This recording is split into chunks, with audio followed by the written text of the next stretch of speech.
Well, Chris did a great job of telling you what our theme for the month is, and I'm just going to do a little bit of a review. And if you missed a talk and you are interested, we videotape the talks and put them on the website at the bottom of the first page. You can find whoever gave the talk. There's a good recording of it. So a little review on Easter. We were rising above. The one-liner is, give up your victim story. Claim your true identity of the enlightened being. Then on April 8th, we were facing and removing obstacles from our mind. The one-liner is, the mind is the linchpin idea. That first we remove the obstacles from our mind, and then it happens in our life. I had a few good examples of people I think who removed obstacles from their mind. Dr. King, Mother Teresa, Socrates, Jean Valjean from Les Mis, and Noah, the Bible character. Last week, we were practicing joy in the midst of it all. What I wanted us to remember was that we are all in this together. Anytime, especially when we're in a fight with someone, or an argument, or a difficult situation, or even something as extreme as a war. We are all in this together. We've talked about two practices. Fundamental richness, which is basically pause and notice the richness of everything. And my favorite, tell me more universe. Now, here we are today, creating more room for good, which I wanted to retitle to Trade Up with Expansion Mind. Okay? Trading up, expanding our capacity, removing the things in the closet that no longer serve us, mistaken thoughts, false ideas, all the half-baked detritus that we just haven't bothered to get rid of. I have a cautionary tale to tell you about how sometimes the ego snags you. This is fresh in my mind because it happened yesterday. Now, I usually on Saturday, I put on my gym-going clothes, and I was either going to take a run or go to the gym I go to. And instead, I got caught up in preparing for the concert we were having here. For some reason, I was a little worried about it, even though people were doing the jobs they were supposed to do. Chris was figuring out the chairs. He was setting up all the sound equipment. Roland was getting ready to run it. I'm not exactly sure why I got worried and decided that I forgot about frog, relying on God or relying on the universe, the higher self. And it's fun, and so I started skipping my spiritual practice. I did not go to the gym or go for a run, which is a really important thing for me. It calms me. It's basically my Saturday meditation. I also got caught up into buying a stool. They wanted 2 stools, and one of our stools was the right size, and one of ours was too short. Well, I noticed at the end of the evening that they only did use 1 stool. And it wasn't a lot of worry, but it was just kind of amusing to me that I called a few people. Do you have a stool I could use? And we called a few stores, and I went and got one at Target. I mean, no big deal. Now we have 2 stools. I know you're happy for us, but... And the other thing I usually do on Saturday morning is I finish the talk. I always start it before. And if I had actually just said, don't worry, finish the talk, I would have reminded myself of all the things I needed to know today not to worry. I would not have worried and not gotten caught up in. And basically, I was just really tired. I had a day where I expended a lot of energy that I did not need to expend because I was in my ego self thinking I was in charge. Oh, I don't know why I keep thinking that. You know, just of a goofy thing. I didn't have to do anything. I didn't have to give a talk. I didn't have to introduce anybody. I had to look at a few tickets. That was it. And yet somehow my ego forgot. And then the last thing we didn't do is Roland and I have been meditating at night. We read a little Mark Nepo, and we meditate. And the funniest thing was, I read it. We didn't read it last night, and I read it this morning, and it was like, man, it would have been the perfect message for me yesterday. Would have reminded me to be in my right mind. I remember all that. So I forgot frog. Instead of frogging it, I egoed it. You know, I really forgot frog. And it's my job, and that's what cracks me up. So I missed my spiritual opportunity to run, and I missed my opportunity to work out, which gets me in my right mind. I missed my opportunity to work on the talk, because I finished it. I started finishing it last night, and I couldn't, so I finished it this morning. I do know that when I do know that anytime I'm stuck, I turn it over. Sunday morning, it comes to me fully clear, or as clear as it ever is. And I skipped my opportunity to have meditation with Roland. So that is not so that you all think, oh my God, she's been here 7 years and she still forgets. It's so that you all remember that we all forget, and all I have to do is start over anytime and remember a few spiritual practices, which I'm going to tell you about today. So trade up. Go to the next level of awareness. This isn't just an idle thought. You know, I want us to trade up our consciousness. It's a real thing that our consciousness evolves, not only individually, but all of us together.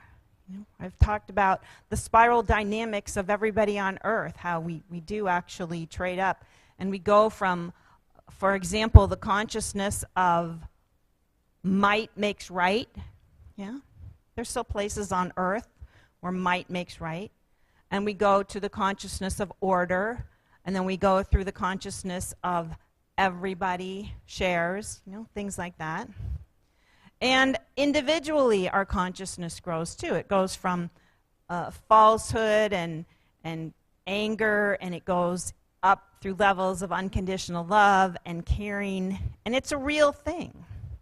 And on Wednesday night, I was listening to Dr. John Mundy. He came here, he talked about some principles in his book, and I was reminded of what he calls the ineffable presence of God.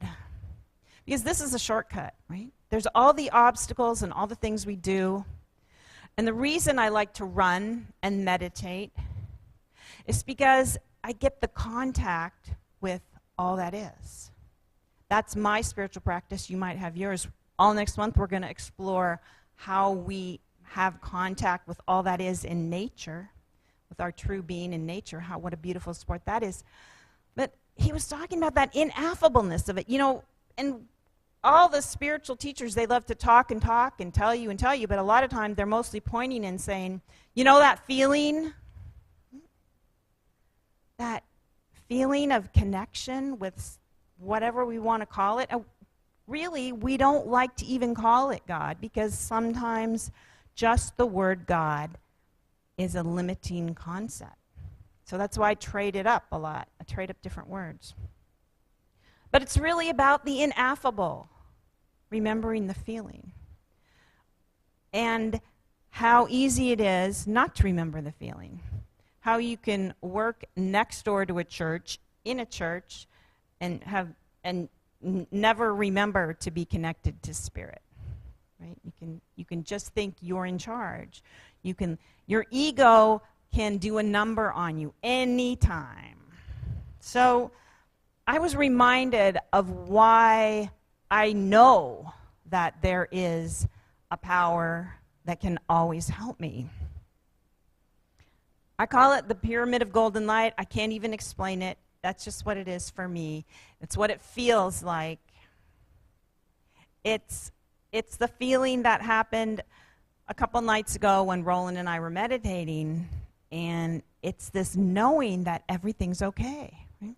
You sit there, you stop your mind, and there's something, you stop your resistance, and that's the whole point of it, right? The whole point of all of this spiritual seeking is feeling the connection to this beautiful, benevolent force.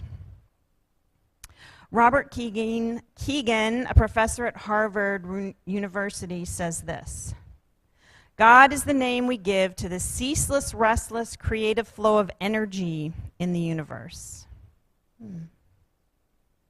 It's a favorite description of God.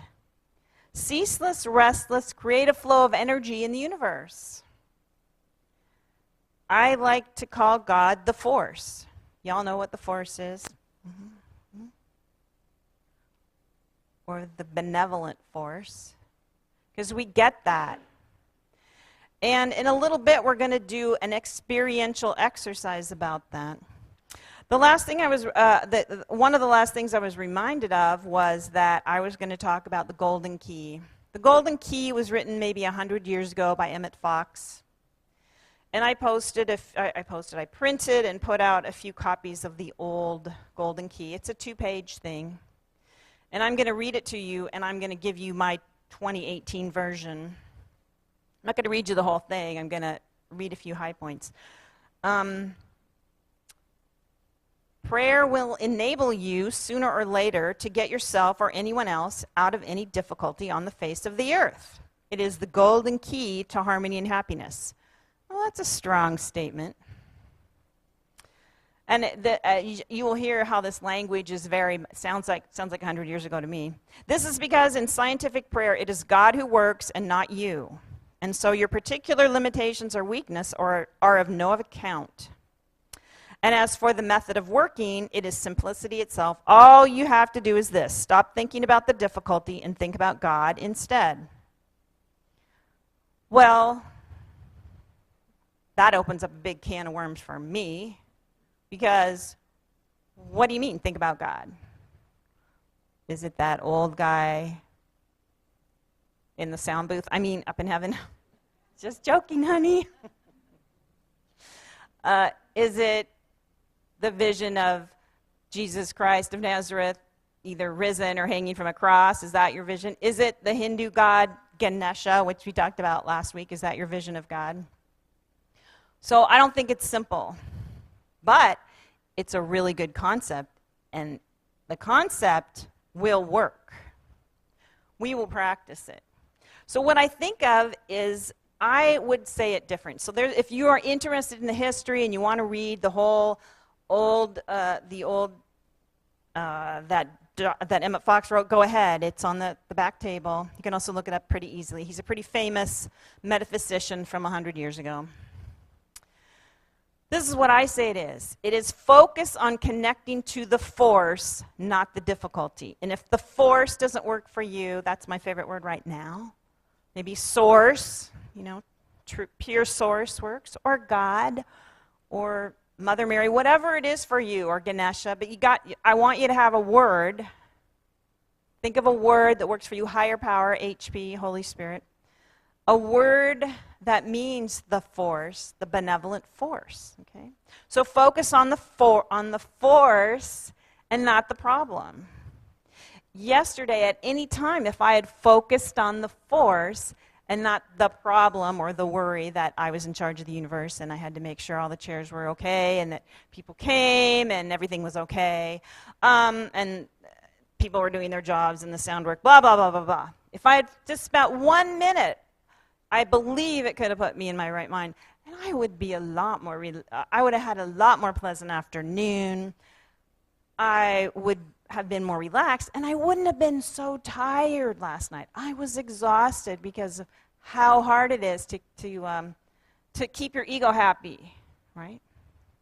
Instead of our soul, instead of our spirit, instead of our connection. So the deal is focus on connecting to the force, not the difficulty. That is that article in a one-liner that you can remember. Okay? Focus on connecting to the force instead of the difficulty. This really does work. It works. It works. In fact, it works almost instantly when we really get that connection. When we really get that connection. So today we're going to experiment and practice it. Now let me tell you this. I know, because I talk to lots of people, that some people come here and they don't have what they would call a belief in God. They would be a humanist. There might even be some atheists. They believe in kindness and love and peace, but they don't have what they would call a connection to the source. And that is okay.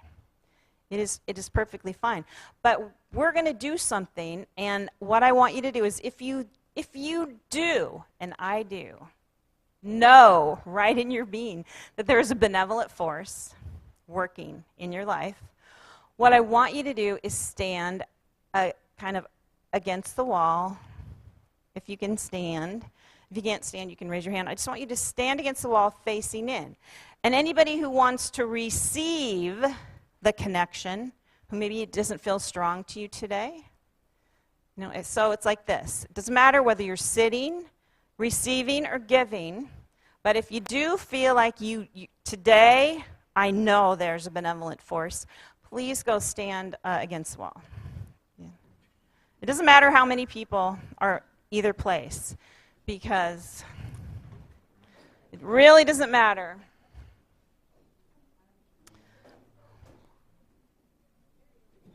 I know Marilyn's just not, I know she would stand against the wall. She just wants to, she's standing right there. Okay, well, this is very sweet. Because sometimes I would put myself, like yesterday, I would put myself right smack in the middle. But this is beautiful, because the next thing we're going to do is we are going to send our strength and sureness and belief of the benevolent force out. Okay, we're going to send it out. We were going to send it directly to everybody in the middle, and this is a beautiful thing. Instead, we're going to send it to each other. We're going to send it to each other, and we're going to send it to whoever needs it now. Because it's the benevolent force, it knows where to go. And we're going to say this thing together and a bunch of times. And it goes like this. I behold you with eyes of love, you radiant being, you. So let's say it once with me. I behold you with eyes of love, you radiant being, you. So look across the room, and let's say, we're just going to keep saying it. I behold you with eyes of love, you radiant being, you.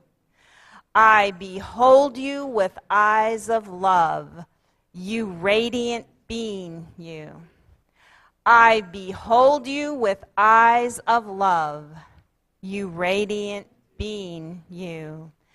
I behold you with eyes of love, you radiant being, you. Now we're going to whisper it. I behold you with eyes of love, you radiant being, you. I behold you with eyes of love, you radiant being, you. Now we're going to rock and roll shout it. I behold you with eyes of love, you radiant being, you. One more time, really loud. I behold you with eyes of love, you radiant being, you. Awesome, thank you. Sit back down. And the interesting thing is, as you sit down, you will be receiving all of that. And how wonderful. So know this, that the fact that you stood up means that you believe that, and you are a force of benevolent love on the planet that people need. That you holding that knowledge that there is a benevolent force, that the house is stacked for good, is awesome. So wherever you go today and all week, keep remembering that, and keep remembering what an awesome gift you are. So I just feel really blessed and grateful to be in the circle of us. Next week, we're going to have a very fabulous week since we have spent all this time opening to awe and wonder, overcoming obstacles. Next Sunday is going to be really special. So do this for me. Come. And if you see that one of your friends isn't here, call them up and ask them if they'd like to go to church with you, because we'd like to have a lot of people next week. We have some special things, and call them, come with them, be the radiating benevolent force. Let's take an offering for unity.